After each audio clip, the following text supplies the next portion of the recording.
Hey guys, it's Ted Bogert with the TED Show. Man, we have some technology challenges right now. Most of them relate to me, but I could not be more excited than to have Julianna Ormond and R.C. Williams on the show with the Lab Orlando, the Lab Alliance. We're going to talk about their projects. We've known each other forever. They're amazing human beings. And I'm just so excited for them to share their story and talk about their new Indiegogo campaign as well. So much great stuff. Welcome to the show, guys. Hey, Ted. Hey, thank you. Thank you for having us on. Long overdue. Absolutely.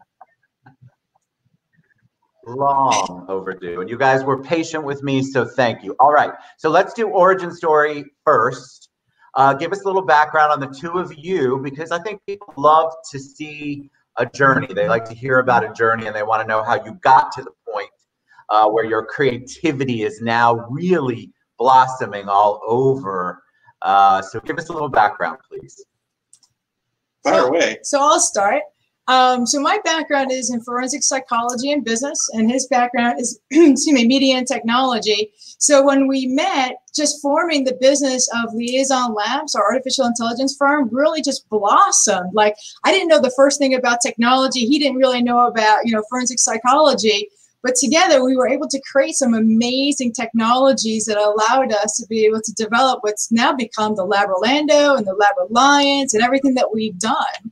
Yeah, it's interesting, Ted. When we got together, we were both consulting actively, and we had put our heads together.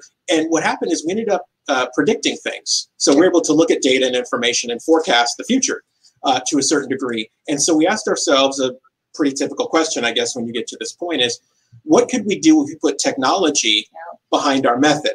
And that's where Liaison Labs was actually born. Yeah. I think in good practice of all things, right, you kind of have this mix of East Coast and West Coast. Julianna's originally from Brooklyn. I'm from San Francisco. We said, what can we do? Who can we help? And as we were kind of starting the business off, a friend of ours said, you need to go to 1 Million Cups, right? Yes. And so we go. And 3 months after that, we're actually the lead organizers for it. And we just finished 3 years of lead organizers, hundreds of entrepreneurs later, a couple of exits, some mergers.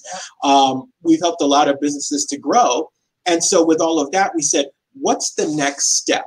What's the next thing we can do? We were joking on the way in this morning about the 2 Abes, right? So always be empowering and always be evolving. Who can you help? Who can you connect the dots for to make something happen or to help someone to grow? We actually had a friend last night that told us after almost 2 years, he finally got a call from Les Brown. We were so excited for him. Super excited for him. Nice. So Alan Schaefer, our executive So vice I love your spirit. I've always loved your spirit. Oops, go ahead. So our executive vice president came to us. I've always loved your spirit. Delayed in technology. No. You go. So our executive vice president, Alan Schaefer, came to us and said, there's a space in an opportunity zone. We would like to show it to you. And when we came, all I kept thinking was, this could be the space where we could do all the shoulder events that we've been talking about, be able to do all the workshops that we've been wanting to do. How do we get together and be able to, showcase our geniuses and the things that we want to be able to teach the public? Like I always say that, we have this location, but, we shouldn't be worried about paying the rent here. And I say that because if we're all coming here to make money and to do our workshops together, this really is just a facility for the public to be able to use it, to be able to showcase what it is that they do. We needed this, we knew we needed it, and we built it. That's why we call it a people powered community. I love the title, People Powered Community, because that is really, to me, where the answer is. And we've been talking about this for a long time, the three of us, how important that is and how that is the wave of the future. The future's here, and this is the way things are going to be if you're going to be successful in the world, especially the COVID world that we live in. What was the impetus, though, behind, it's one thing to have ideas, which you all have amazing ideas. It's another thing to make it sort of your life's work. So how did you make that leap? I think a lot of people would want to know, all right, so it's one thing to have an idea, Julianna, that's great. You're great with people. RC's great with technology. But how do you make it into something that's your own, that's going to impact the whole world and actually take that leap as a couple and as a business? So I'll start just by saying that, 8 years ago, God said to me, I'm going to do great things through you, Juliana, but I need you to submit and obey. And I'm like, submit and obey? Okay. Because to be honest with you, Ted, I mean, how could I have ever contrived this situation in developing our, the Lab Alliance, our 501c6, developing the Give Foundation, our 501c3, our, company liaison labs? This is a God thing. He just kept saying, I'm going to do through you things that the community needs, because we literally built this because I needed it. I needed it as a child. I needed it as an adult. So, we built that which we know the community needs. We need to be able to give back hope. We need to be able to say we're going to educate. We're going to be here for each other. Because honestly, for 3 years, when we were facilitating 1 million cups, we built our company because of the people that were in the audience. We helped the audience members develop their business. It was really about, I have this gift and this talent. You have this gift and this talent. How do we merge together to be able to help each other, be able to develop, my dreams, your dreams, our dreams? So I just literally connected what was our dream to the needs and the dreams of the other people. And I said, hey, I need some help. And they were like, I'm here. With this location, everyone's saying, how can I get involved? I've been wanting to get involved with the community. We don't know how to get involved. Well, if God helped us to facilitate this facility, then let's all use it together. Yes. RC? Ted, it's amazing. We talk a lot about collisions that happen in a friendly way, right? 1 Million Cups was a series of collisions of people in the community who before that did not know each other, and a conduit from 1 Million Cups invited them into the experience, right? And as we were looking at, wow, we're talking to people that say, so-and-so sent me, and that person maybe had been on the road, hadn't been there in 3 or 4 months, right? It's like, wow, the aggregate effect of a people-powered community is critical, right? So when you're thinking about an idea, because I know people watching right now and who are going to watch this in the future say, man, I got that idea. What's the thing? What's the linchpin that I'm missing? It sounds super cliche, but you actually have to take the step to do it. And you have to be okay with it being uncomfortable and awkward and people looking at you funny. You just have to be okay with it. Stick to your guns. And by all means, something that I hear in my head all the time, keep moving. Keep going. And then find the people to help you. Keep moving, 100%. Keep going. Absolutely. So what happens?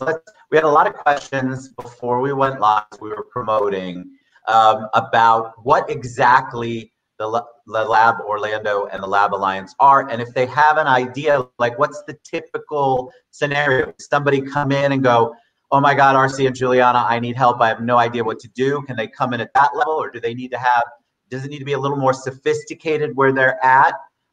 What does it look like when somebody comes into the lab? So it's a great question, Ted, and we actually were on a call Monday morning with Senator Tim Scott's office. So Tim Scott is the senator from South Carolina who originally came up with the concept of qualified opportunity zones. So I'll get to that in a second. So we actually got the same question, right? And here was our logic. When we moved in, as Juliana mentioned, originally we're like, this is our place for shoulder events, because people who came to 1 Million Cups said, what if we want to do something on a different day, in the evening, we don't really have a space. So we're like, hey, we have this space where we can do stuff. So we signed the lease here on March 1st. The next week, the COVID shutdown started. So congratulations, you got 2,700 square feet of space and you can't have anybody in there. So the one thing we did have, Ted, right, and true entrepreneur style, the one thing we had was time. And we said, okay, what is it that we need to know? Why is this happening? And what do we need to know? What do we need to learn? And what we discovered when we started doing research is just how important opportunity zones are for the communities that they serve. So there are 8,700 of them around the United States. Many of them are underrepresented communities. We're talking to you today from the Paramore district, just off of downtown in Orlando, which is an opportunity zone. So when we started researching, we found studies that showed the correlation between socioeconomic status as a child and what happens to you as an adult. And literally, Ted, I swear it's just like a down arrow, right? If you're struggling early there, it's pretty much over. And we said, okay, what if we created kind of a hybrid economic accelerator where businesses and entrepreneurs can come in, get the help that they need, become attractive to investors who are incentivized to invest not only in real estate in an opportunity zone, but also businesses. And then how can we open up time and space to members of the Paramore community to come in and get this knowledge or get this information so that they can either become more healthy, more wealthy, right? Whatever we're doing here, workshops, teaching, or whatever else, let's make it open and available to the Paramore community so that economic parity, which is what they want to happen with opportunity zones, actually happens. When things change, the people in the community should be empowered to be able to participate in that growth and that success. And so ultimately, that's where the idea of the Lab Orlando kind of came from and grew to. So we said, look, we're onto something, right? We've got a space. We could actually duplicate this idea across multiple opportunity zones all over the country. But we need an alliance, a membership group, so that when people join, they get discounts on usage of the space and they can participate in workshops. They can do their own so that this thing is supported. So no matter where you go, if there is a lab in an opportunity zone where you're at, if Ted is doing the TED show around the country, he could go to all the labs and he would get the same experience and the same help to do his show all across the United States. And then from the perspective of the investors, you know, they're looking for diversification and they're going, okay, well, I would love to invest in a startup, but that's risky, right? But the rewards are great, but it's really risky. So what if we said, as an artificial intelligence firm, we're helping you, Mr. Investor, to know that when you're putting your money into an organization, into a startup company, that we've already vetted them, we know that they're in the right location, that we've got their back end, that we know that they're going to get the support that they need, they're surrounded by the right people to make sure that they're going to grow and to flourish, and we can do that for the new startup that's coming into the door. Because I firmly believe, well, first, in a small government, our laws, take care of our laws, make sure we're protected. Outside of that, it's about the people taking care of the people. But how do the people take care of themselves? I mean, if they can't take care of their own individual self, how are they supposed to help the next person next to them? So if we now have a facility where we're really helping them, and we're saying we're just a group of people, we're a people-powered community, where we can help you, take that seed, that thought, that idea, that vision, and make that grow, because I know I'm looking at my community. What's here, what's not here, what's needed here, so that we can develop that for our own community. We can do that ourselves. And I think that's got to be the way things go, because the world that we live in is completely changed. Not just COVID, but there's so many other factors. And so people have to take that control back. What happens is they want to take control back. They want to do their own thing. They want to take a leap. They want to do a new thing. They want to live their dream, but they don't know how, or they just have an idea, maybe an idea. Here's what I want to do to help, or here's what I want to start up. And they don't have a place to go where like minds come together to help each other. And that's what I believe the lab concept is all about. Exactly. So it's correct, Ted. A couple of years ago, we actually wrote the theory of Hubonomics. So our logic was this. In creating people-powered communities, we're not the only ones that are working to accomplish this, right? What if we were able to create an ecosystem like a hub and spoke model where you were only 1 or 2 degrees away from the thing that you needed or the connection that you needed, regardless of where they were at? That's right. And we said, okay, let's put this to the test. While we were doing 1 million cups, we put this to the test. And what ended up happening is that people would present at 1 million cups Orlando, and before we knew it, they've done 10 or 12 more around the country. Some folks have done almost the entire country, right? And we're like, Hubonomics actually works. So in the lab environment, and we're, by the way, for everyone watching, we're actually doing it right now. Hubonomics is happening right now because our community is here. Ted's community is here. We've now collided. Ted is asking all these great questions, exposing his audience to this. And now, Ted, your hub is going to go off and say, man, that's great. Who else can I help? Who can we bring down? What can we do together? And before you know it, it grows and grows and grows and grows. Yep. So number one question that we got before we went live. People who say, I've got a great idea, but I am terrible. I haven't figured out how to pitch properly. Yes. I think public speaking is the #1 fear above death, if that statistic is still true. And so people have a great idea, but they're so afraid that they're not going to sound sophisticated enough, and that their passion isn't going to be enough to get that investment or get to that next step. What do you guys say to that, or what kind of help can you provide for that? Well, #1, when it comes to investments, your product is second, and it's really second to your team. So if we can help you develop your team, right, then we'll develop you and we'll develop the product. But first, let's get you surrounded by the right people to be able to help you do and create your vision properly. Yeah, Ted, as you can imagine, over the years, we've seen so many pitches and we've helped so many entrepreneurs to refine that pitch. One of the big ones when people say, oh my God, how do I do this? I got to have the standard. No. The thing you actually need to do is what we're doing right now, and that's be human. Yeah. While investors are interested on a return in their investment, when you're at an early stage, they're also interested and often fascinated by you. Think about what's happened. You've come up with an idea that can potentially change the world. An investor at that stage is going to be naturally curious. Ted, your first question was, give us some background on you guys. People love a story about what's going on. The same logic applies. And for me, as someone who has been in the media business for 25 plus years, has been on the air, has gone through this gamut, right? Something that I still do at least once a quarter. There is a book by an author named Carmine Gallo.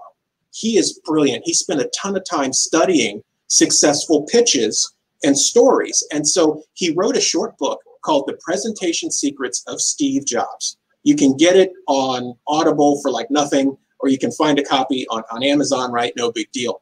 That book will change the way that you look at what you do and how you put together a story. And I think one takeaway that we use a lot from that book, and Carmine Gallo has written others, by the way, Talk Like Ted, pun intended, Ted, Talk Like Ted, The Storyteller's Secret, right? But one of the things that he talked about with Steve Jobs is how he spent so much time simplifying the presentation into story form.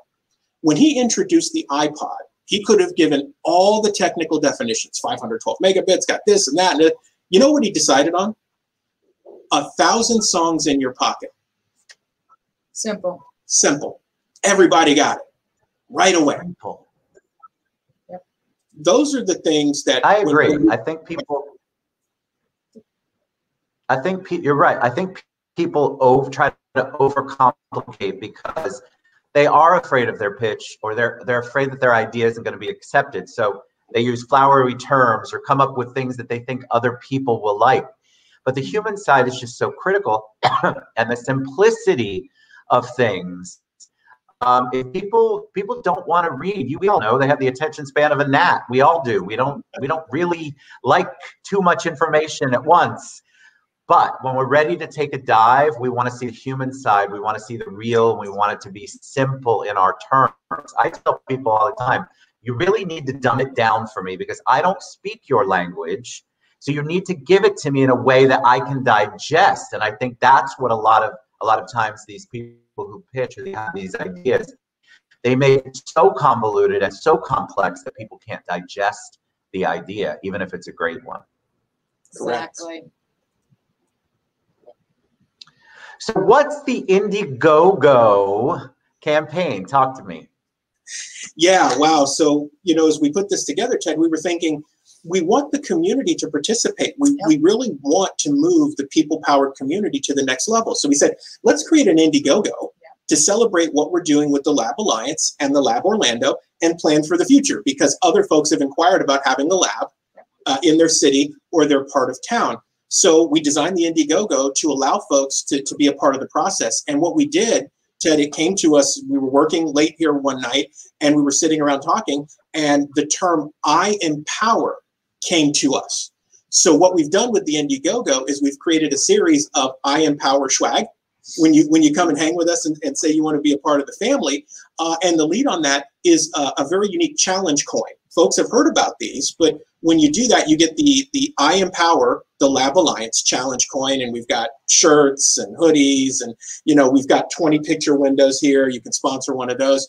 But the idea was we wanted the theme to be around empowering. I empower. So when you participate in the process, you are literally empowering the lab and the Lab Alliance to do all of the things that we talked about a moment ago in supporting community, supporting entrepreneurs, and really kind of that economic parity that we talked about for people, not just in the Paramour, but all the opportunity zones that we move into. Yep. So how do people get involved? Or what if somebody wants to get involved in your Indiegogo campaign? I didn't put that down there, but we've got the laballiance.org.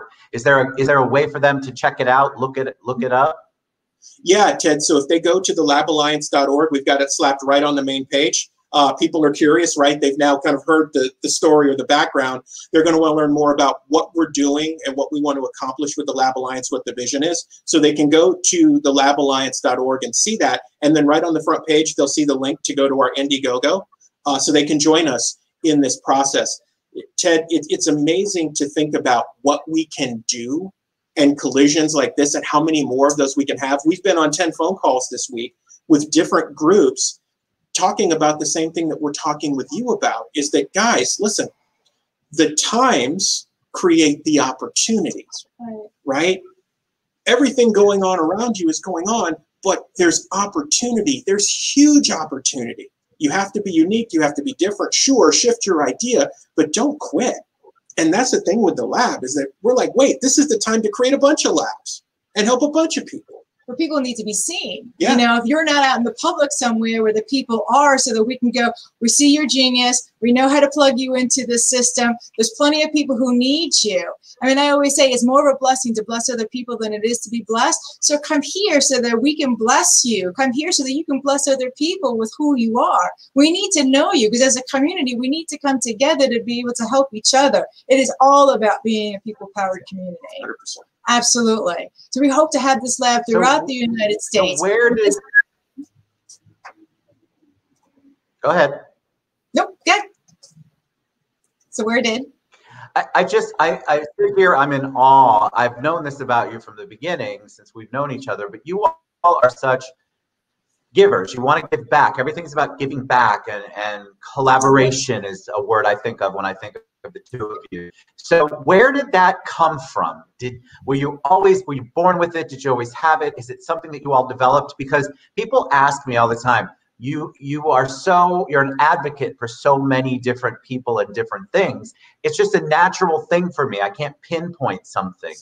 How about you all? Did you always have this sense of, I want to give back to my community, I want to be part of a bigger good, a greater good? So when we first met and we were merging our companies, he looked at me and he says, do you have a name for our company, like our joint company? And I said, no. And he said, I would like to call it The Give, G-I-V-E, The Give. And I was like, are you kidding me? Like, what a great name. So we created the 501c3 as the Give Foundation. But again, we created that which we needed because, again, as a child, I needed a place where somebody could look at me and say, Juliana, I see your genius, because my parents didn't see it, and that's okay, right? But I needed other adults to be able to recognize that and to put programs around me and people around me to be able to make that genius within me flourish. And even as an adult, I didn't know this thing called community. I'm from Brooklyn. We didn't really have a community. I had my block and I had my friends, but once we grew up, there wasn't really that sense of community. I didn't understand community, but I knew that I was looking for something, and it was community that I was looking for. I had a friend of mine, she was like, I'm looking for a community. I didn't understand that concept until we really started working with 1 Million Cups, and we started forming this community, and people were rallying around us, and we were all like, oh, is this what a community is about? Like, this is phenomenal. Well, what if we made our own little community and then we impacted the larger community, right? So that's what we're doing here with the Lab Alliance and the Lab Orlando. So we want our immediate community. We want people to get involved. We want people to go, I got a place. This is home. This is mine. I'm part of this. I get to say, I did this, meaning not I, Juliana, but all the people. I want their involvement. And then I would like to, see this, go viral throughout the United States, because other people go, you know what, that's mine. You know, we had Sean Schonberg here one day, and he said, "My lab, you know, this is my space." And I'm like, "Thank you. When you're here, you're home." Yeah.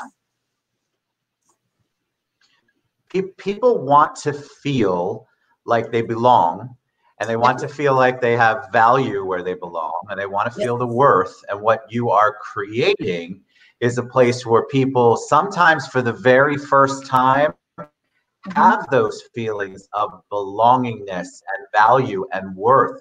And that, to me, is what the community is about. That's what the Lab Alliance is about. That's what globally, you're thinking globally, because we touch people all over the world. It's not even 6 degrees of separation anymore. We can make an impact on so many people, but you all are creating an environment, or have created an environment, and now a physical space for people to come and to feel that. And when people feel that way, they become more positive, they become more creative, they become more engaging. It changes people's lives. So it is, I have huge kudos for you guys and great appreciation for what you're doing, not only for the Orlando community, the Paramore community, but the global community. All right, so what's the best way if somebody wants to reach out to RC and Julianna? You know, they can go to thelaballiance.org. Email address is there, but I'll give it to you guys again. It's info, I-N-F-O, at thelaballiance.org. Quickest way to get to us. Phone number, if anybody needs it, 407-630-8482. Pop in extension 700 and you'll get to us direct. Absolutely. We're looking forward to hearing from everybody. Fantastic. Yes, we are. You guys are a joy. I'm so excited that you came on. Thank you for putting up with a little bit of the delay. But your message, you always are positive, and I know that you have changed people's lives, and I just want to give you the thanks and the shout out that maybe you don't hear enough, but you should, because making impact on those lives has a ripple effect in the world. And so what you guys are doing is changing the world. It's truly changing the world. So thank you. I love you both. I appreciate you both. Thank you for being on the show. Thank you, Ted. Thank you, Ted. Appreciate you, man. Thank you. Woo. All right, guys. See you later.